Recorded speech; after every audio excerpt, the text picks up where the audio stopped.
ಚಿಂದಿ ಉಡಾಯಿಸೋ ಖಾರ ಬಣ್ಣ ರುಚಿಯನ್ನು ನೀಡುತ್ತದೆ. ಆಚಿ ಮೆಣಸಿನ ಪುಡಿ ಚಿಂದಿ ಉಡಾಯಿಸೋ ಖಾರ ಬಣ್ಣ ರುಚಿ.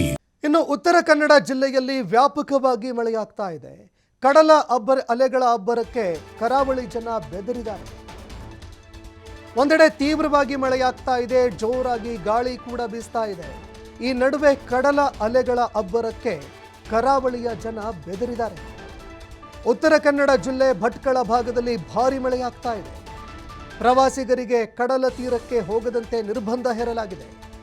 ಸಾಂಪ್ರದಾಯಿಕ ಮೀನುಗಾರಿಕೆಗೂ ತೆರಳದಂತೆ ಆದೇಶ ಹೊರಡಿಸಲಾಗಿದೆ. ಮೀನುಗಾರಿಕೆ ಮಾಡಲಾಗದಂತಹ ಸ್ಥಿತಿ ಈಗ ನಿರ್ಮಾಣ ಆಗಿದೆ.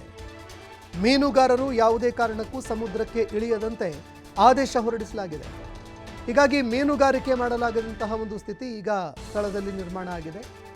ಯಾಕಂದರೆ ಅತಿ ದೊಡ್ಡ ಪ್ರಮಾಣದಲ್ಲಿ ಅಲೆಗಳು ಬರ್ತಾ ಇದೆ, ಮತ್ತೊಂದೆಡೆ ತೀವ್ರವಾಗಿ ಗಾಳಿ ಬೀಸ್ತಾ ಇದೆ. ಭಾರಿ ಮಳೆಯಾಗ್ತಾ ಇರೋದ್ರಿಂದಾಗಿ ಪ್ರವಾಸಿಗರಿಗೆ ಕಡಲ ತೀರಕ್ಕೆ ಹೋಗದಂತೆ ಎಚ್ಚರಿಕೆ ನೀಡಲಾಗಿದೆ. ಅದೇ ರೀತಿಯಾಗಿ ಸಾಂಪ್ರದಾಯಿಕವಾಗಿ ಯಾರ್ಯಾರು ಮೀನುಗಾರಿಕೆ ಮಾಡಿ ತಮ್ಮ ಹೊಟ್ಟೆ ತುಂಬಿಸ್ಕೊಳ್ತಾ ಇದ್ರು, ಮೀನುಗಾರಿಕೆ ಮಾಡೋದಕ್ಕೆ, ಮೀನುಗಳನ್ನು ಹಿಡಿಯೋದಕ್ಕೆ ಕಡಲಿಗೆ ಇಳಿಯದಂತೆ ಎಚ್ಚರಿಕೆ ನೀಡಲಾಗಿದೆ. ಕಡಲ ಅಬ್ಬರ ಕಡಿಮೆಯಾಗುವವರೆಗೆ, ಅದೇ ರೀತಿಯಾಗಿ ಕಡಲ ಅಲೆಗಳು ಕಡಿಮೆಯಾಗುವವರೆಗೆ ಸಮುದ್ರಕ್ಕೆ ಇಳಿಯದಂತೆ ಎಚ್ಚರಿಕೆ ನೀಡಲಾಗಿದೆ. ಸ್ಥಳೀಯ ಆಡಳಿತ ಇದಕ್ಕೆ ಸಂಬಂಧಪಟ್ಟಂತೆ ಮೀನುಗಾರಿಕೆಗೆ ಹೋಗದಂತೆ ಆದೇಶ ಹೊರಡಿಸಿದೆ. ಇನ್ನು ಸಾರ್ವಜನಿಕರು ಕೂಡ ಸಮುದ್ರ ತೀರಗಳಿಗೆ ಹೋಗದಂತೆ ನಿರ್ಬಂಧ ಹೇರಲಾಗಿದೆ.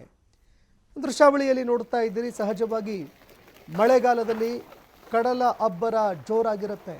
ಹೀಗಾಗಿ ಕಡಲ ತೀರಕ್ಕೆ ಹೋಗದಂತೆ ಆದೇಶ ಹೊರಡಿಸಲಾಗಿದೆ.